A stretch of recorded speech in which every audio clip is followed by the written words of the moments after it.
You're not giving me a break. You're harassing me at this point. I'd like to leave. May I leave now, please? Where'd you get this? That's issued to you. Federal Bureau of Investigation badge? I do feel like I'm being detained. Am I being detained? Am I being detained? You're the one who called me here, so Call 911. I need medical attention right now. Unlock me. Hey, turn around. Let me see your hands. Turn around. Let me see your hands. Okay, let me see your hands. I need to see some ID. Get on the ground. Get on the ground now. Sir, don't argue. Face down on the ground. Face down now. Imagine being a trained federal agent, only to find yourself on the wrong side of the law due to some questionable decisions made by some stupid local cops. Here are 5 real-world examples of situations where cops try to mess with FBI agents. Stories that will leave you not only stunned, but also wondering about the state of law enforcement we have today. But first, please hit the like button, as YouTube is not a fan of these kind of videos. Now, let's get started. Kicking off today's episode is this rather hilarious but sad video of 2 cops in Rochester, Minnesota, approaching a South Sudanese man claiming he looked like a suspect they have been searching for. But they were unaware of what fate had in store for them, and the situation took a sudden 180 when they realized the man was an undercover FBI agent. Let's take a look at how the complete situation unfolded. Your racial profile. Am I? Yeah, you're wrong. You're assuming I'm someone that I'm not. Get out of my face, man. You guys are harassing me. Yes, you guys are. Hey, you're harassing me. Yes, you are. No. He's harassing me. Why are you harassing me? You're assuming I'm someone I'm not. Okay, if you're not, then No. you're free to go. Okay. Am I being detained? Yeah, you are. For what? Because I think you have a warrant. You think? Yeah. That's an illusion. That's an illusion. You think? Stand up with your hands. I'm not. For what? I don't have a warrant. You're very wrong. Let me get this straight. So, our 2 wise cops here think that the guy is a suspect because he just happens to look like someone who committed a crime. A hunch, you could say. Not to mention the fact that the guy seemed pretty confident that the cops had him wrong and went even a step further, accusing the overzealous cops of racially profiling him. What makes it even more shocking is that these dum-dums also believe that that's enough to detain him. Don't these guys know anything about the law? Remember, the law requires cops to have reasonable suspicion that someone has committed a crime. And oh look, what do we have here? Must be based on more than a hunch. What this means is anything these cops did from here on was way beyond legal and was unconstitutional. I don't have a warrant. You're very wrong. No, you are wrong. What do you mean if you're wrong? You're wrong. You're wrong. All right, this is the second time I'm hearing this from the officer. If I am wrong, I am wrong? Think about it. It's one frightening statement that's both unprofessional and dangerous at the same time. If officers start throwing such excuses and logic in situations like these, you can only imagine what they would do if the stakes were high. This could easily turn out to be a nightmare for someone, if you ask me. I didn't do nothing. For what? For what? Can you tell me for what? For what? I'm under arrest for what? No. If you got the wrong guy, I'm suing all of you guys. Let me get your card. Can I get your card? Okay. I'm not standing up front. Listen, I'm not under arrest. I don't have a warrant. I don't have any. Unfortunately for the cops, the encounter was filmed on a cell phone camera, and we can see how the man repeatedly kept calling them out on their mistake and pointed out that they didn't have a warrant to arrest him. Something these cops should have known already. But then, things quickly escalated when one of the officers tried to grab him. Hey, yo! Hey, officer! No. Matter of fact, look at my ID. He got the wrong guy, I'm telling y'all. Several voices can be heard in the background, and it seems like they know the man and are telling the officers that they made a big mistake and they got the wrong guy. You guys still got the wrong guy. You guys are f***ing stupid. That's not you. You guys are racial profile thinking I'm somebody. Take some cuffs off. You guys really had nothing else to go to college for but be a cop and harass me? To assume I'm somebody I'm not? My ID's in my back pocket. After the arrest, thinking it was a run-of-the-mill situation, this officer finally decided to follow up on the guy's request to check his ID. Watch how funny this is. Little does he know, he's in for a shock. Oh, what does that say? What does that say? Oh! Wrong guy. Oh! Wrong guy. Oh my God! Turns out, the person in cuffs is not just any suspect. No, it's an FBI agent. Right here in the middle of a local law enforcement activity, and these cops are in big trouble.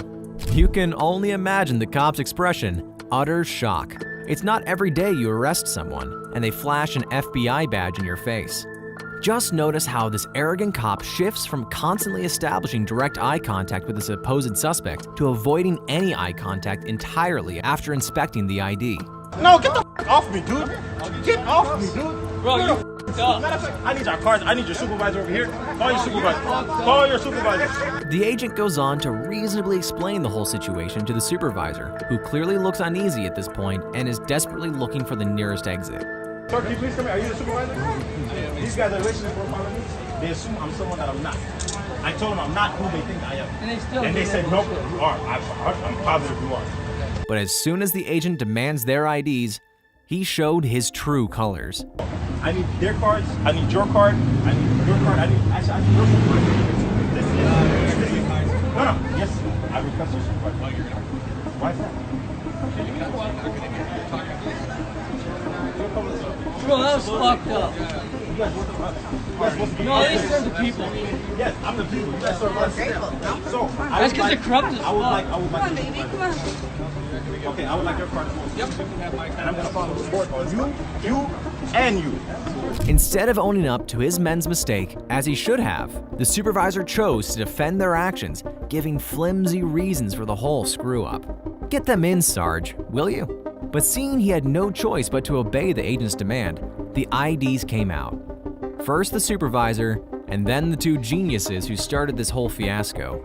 Is that how you guys work nowadays? You assume someone is someone and that's it? That's all you guys need? Yeah? Oh my God, what is American game? Guilty and cocky. It's a hell of a dangerous combination, folks. It's cops like these who sully the good name of the entire law enforcement agencies. Instead of admitting his fault, which he should have rightfully done, all we see here is a man who doesn't have an ounce of regret. Shame on you, officer. But then again, what can we expect when you're led by such supervisors? I will make a complaint on all three of you guys. That's fine. Do your job better. So if he wants to make a complaint, you go make it. I will make a complaint. All right. See what I'm talking about? All I can say is that the entire event was nothing but a poor show of unprofessionalism and a lack of A, B, and C's of basic law knowledge shown by these foolish cops. As far as silver linings go, at least no one got harmed in this case, which is more than I can say for this FBI agent here. You run your body cam? I am now, because I don't know how legit you are at the moment. It's okay. Special Agent Haddon. The FBI. Okay. You got that on body cam? I do, but I don't understand what the problem is with you meeting me at the office. I'll talk to the U.S. Attorney's Office about it. You can cut off the recording device now. Okay. Well, I will when I leave the area, sir. You might question why this FBI agent is asking the officer to cut off the recording device. Something doesn't add up here. Red flags for the FBI agent, right? Well, the answer is our Special Agent Hatton was actually investigating police corruption in the Franklin County Police Department.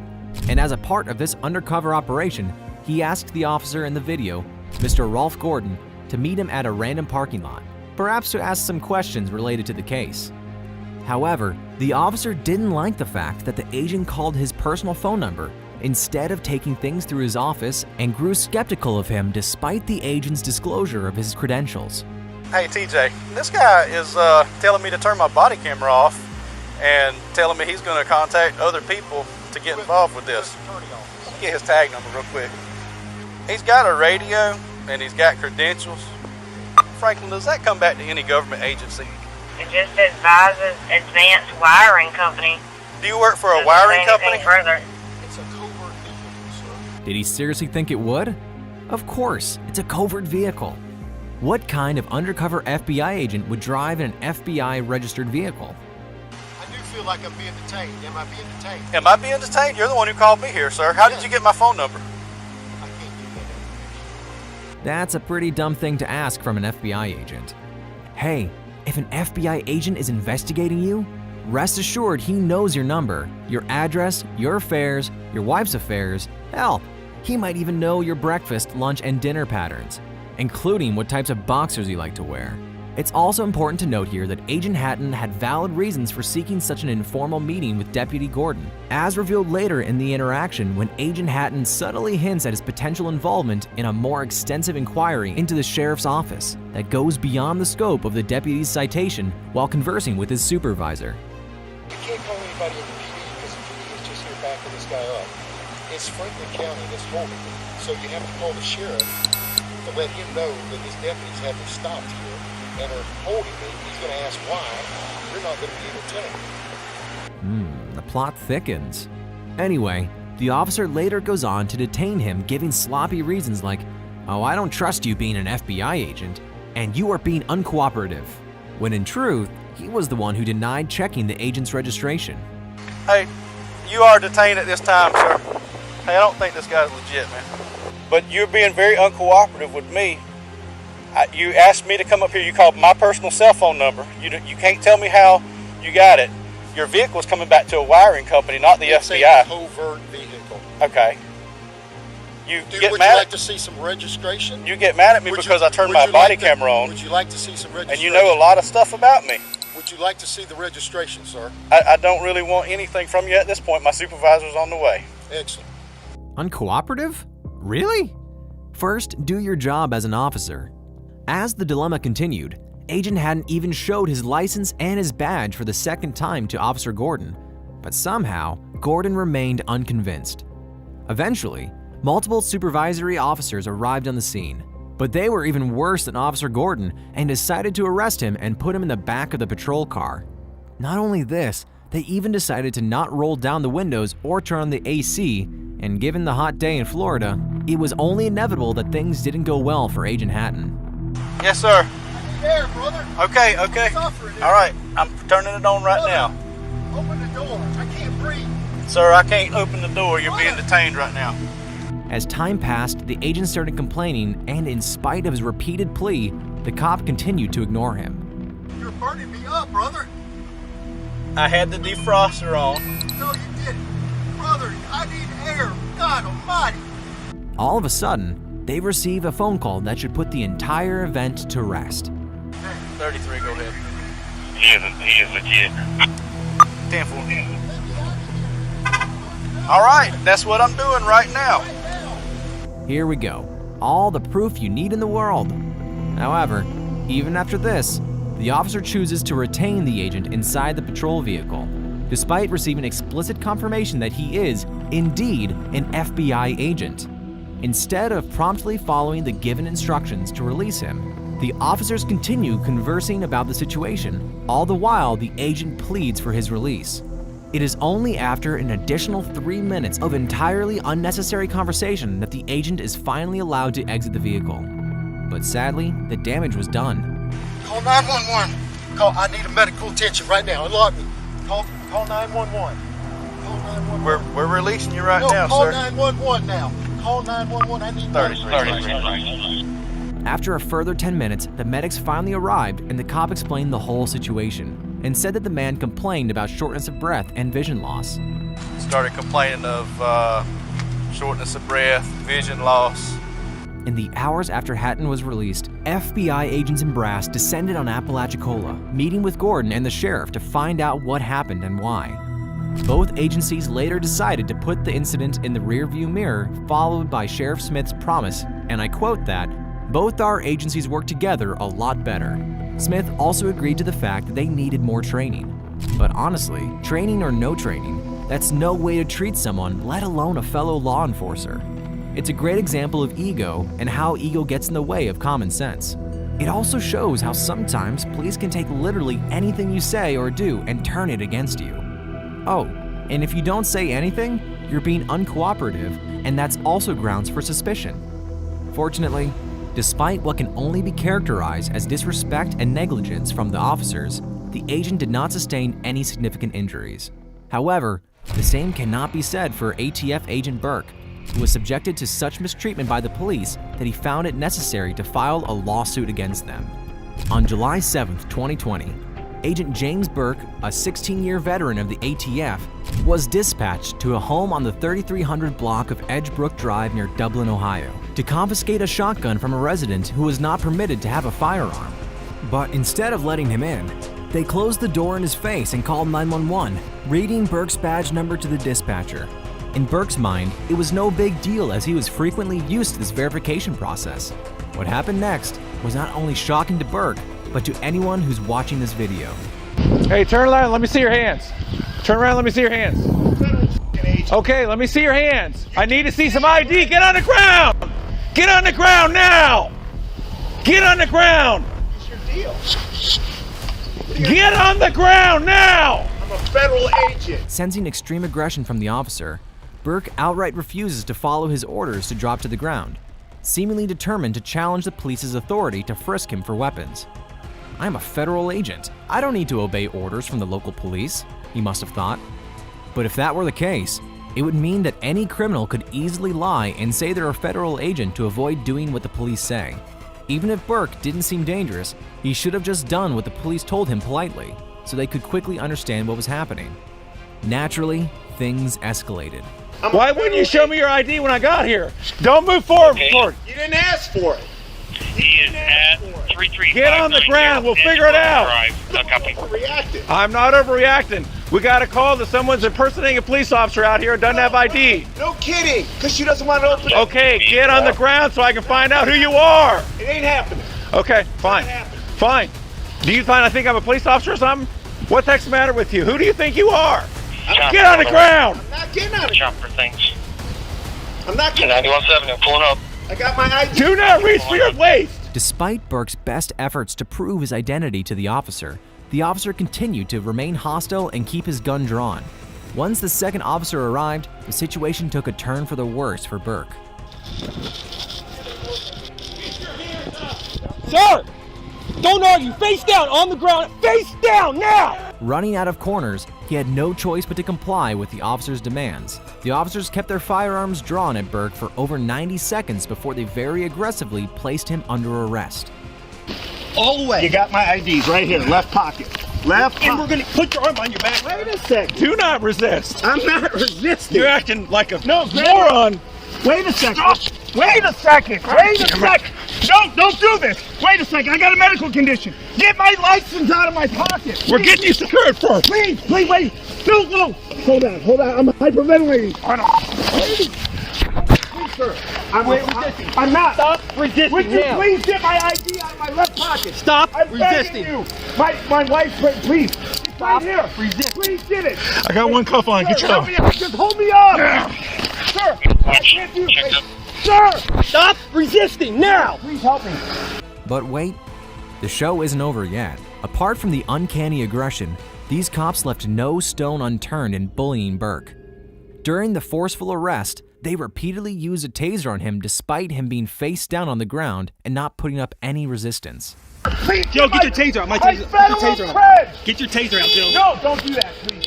Sir, Don't make me tase you. you're gonna get tased. Ow, don't do that. Okay. Here. Get him cuffed. Get him cuffed. It is cuffed. Get him cuffed. Get him cuffed. In pain, Burke continued to tell the officers that he was a legit ATF agent out on a case and his ID was in his pocket.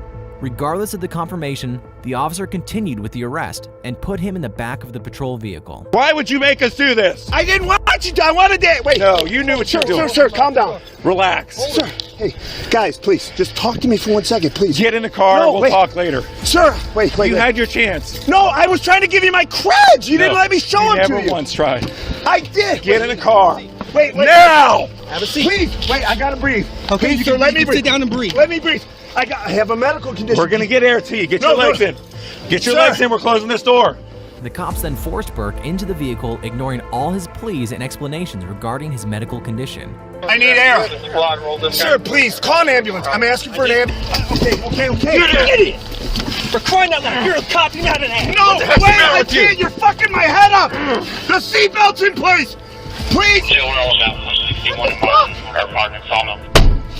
Why would you act like this? I didn't act anyway. If you are a real police officer, you ought to be ashamed of I yourself. was trying to give you my creds. After about an hour, Burke was released without any charges. Later, Burke decided to file a civil lawsuit against the Columbus Police Department and the two officers involved in the incident, accusing them of use of excessive force and unlawful arrest. It was also reported that the trauma had such an impact on Burke on both physical and psychological levels that he has since moved to an administrative role within the ATF instead of field work. Our thoughts on the matter? Well, as evident from the footage without a shadow of a doubt, the officer's behavior is anything but constitutional in this case and screams of aggression. But to give them a little benefit of the doubt, honestly, both parties involved are guilty to some extent, and Burke could have easily handled the entire altercation much more maturely by just agreeing to just surrender peacefully in the first place. For sure, a lot of drama could have been avoided. Don't you agree? Speaking of drama, get ready for the next one, as it's full of it.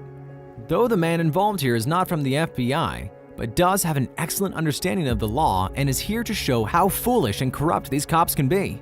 Mac Proctor, this guy, was parked in a private parking lot, patiently waiting for his takeout order while he is also on his delivery driver shift. Although his vehicle wasn't in an official parking spot, it wasn't obstructing traffic flow, and Mac had briefly left it unattended for about 2 minutes in order to pick up his food. Upon returning to his vehicle, a police officer approached him and claimed he was breaking parking regulations. All right, Mr. Proctor, that is your last name. Everything okay? Do I need to answer any of your questions? You don't have to answer anything, dude. Okay. You don't have to. Lucky you stand here all day. I get paid either way. Can you go ahead and finish your job so I can carry on? What's up with the anger, dude? I'm not angry. You're not angry? You always talk to everybody like that? I'm not angry. Oh, okay. I just want you to go ahead and wrap things up, please. Oh, okay. It seems like this officer named Diego Hernandez is getting a kick out of the situation and just simply wants to flex his power. It is true that in most cases involving cops, citizens get intimidated and reel back, giving a psychological upper hand to cops, with this cop thinking they have all the power in the world and are in complete control of the situation. So it's no surprise that Hernandez here was taken aback by Mac's composure and his intelligent know-how of the related law. Mac knows that he has the absolute right to remain silent in response to the officer's inquiries, especially those that have no relevance to any criminal proceedings. All right, well, you know, I'm gonna give you a break on it, but you know what I'm saying? This isn't a parking spot, okay, dude? You're not giving me a break. You're harassing me at this point. I'd like to leave. May I leave now, please? Well, do you understand? Am I being detained? Yes, you are. Okay. All right. So do you understand why I stopped you? Do I need to answer any more of your questions? You don't have to. Okay. Okay. But then again, I could do this all day too. Hernandez sure has a lot of time on his hands if he is willing to do this all day. Hey, Mr. Serve and Protect, don't you have bigger priorities like actually stopping people from committing a crime? Well, this proves that we judged him correctly. He does like to flex his power and bully people. I'd like to leave. May I leave now, please? Mr. Proctor, would you like to leave? Do I need to answer any more of your questions? Hello. No. Didn't he say a while back that he was detaining Mac? Jesus Christ, make up your mind already, officer. I'm not the one that's acting this way, okay? I'm just asking you to do, you know, I'm trying to give you a break here, all right?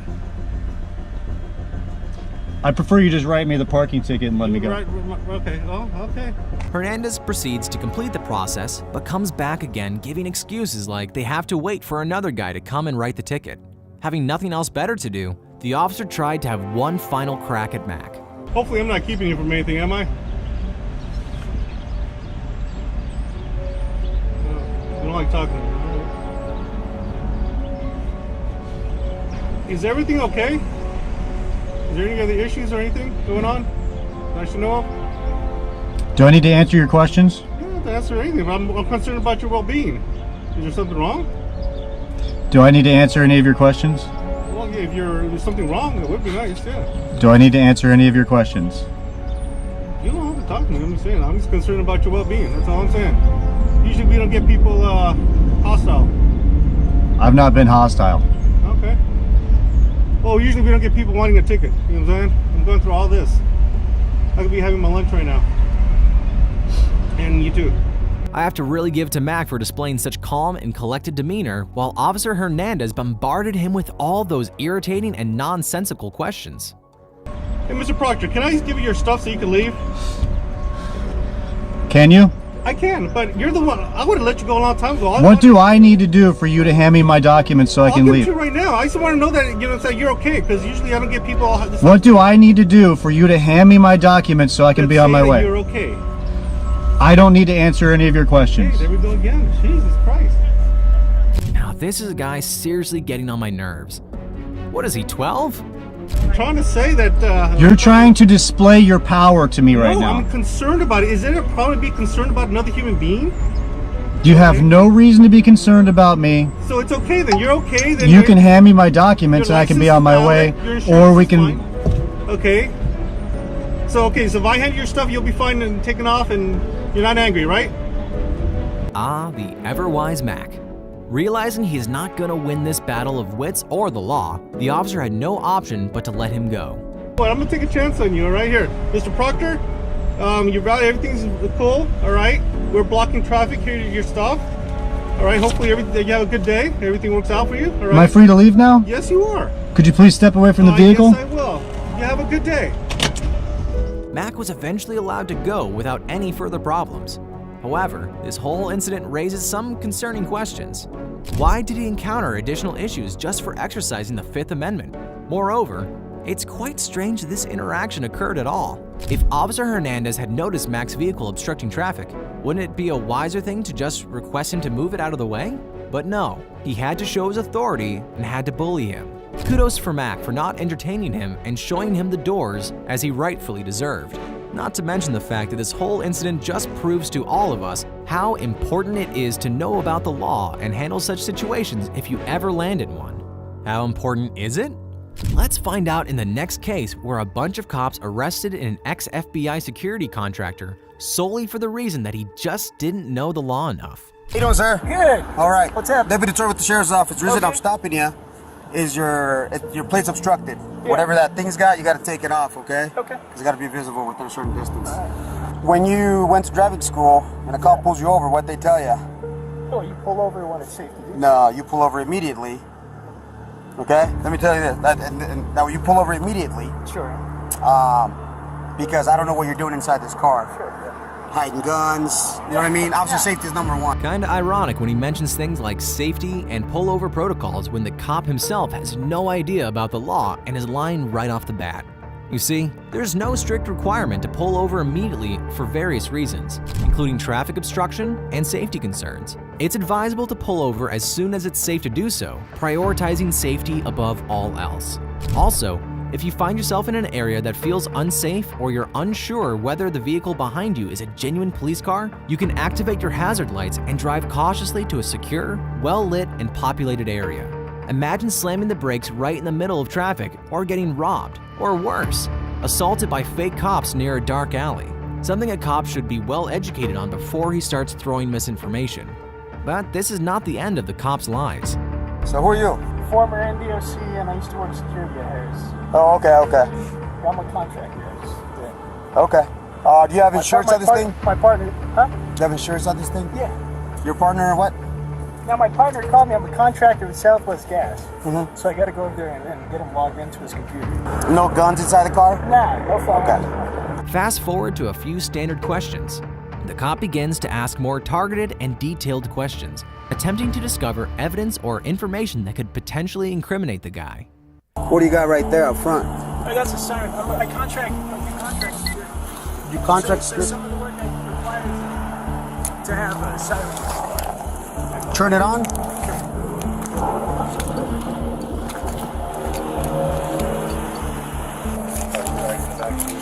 Yeah. Why haven't you taken the lights off of there? No, I do contract work, so I have to have lights on this vehicle for some of the work. They shouldn't be that color though. Yeah, they shouldn't be red and white, brother. No, it depends on who you're contracting with. If you contract with law enforcement agencies, it's different. Which agencies do you contract with? The various ones. DOJ. Name some.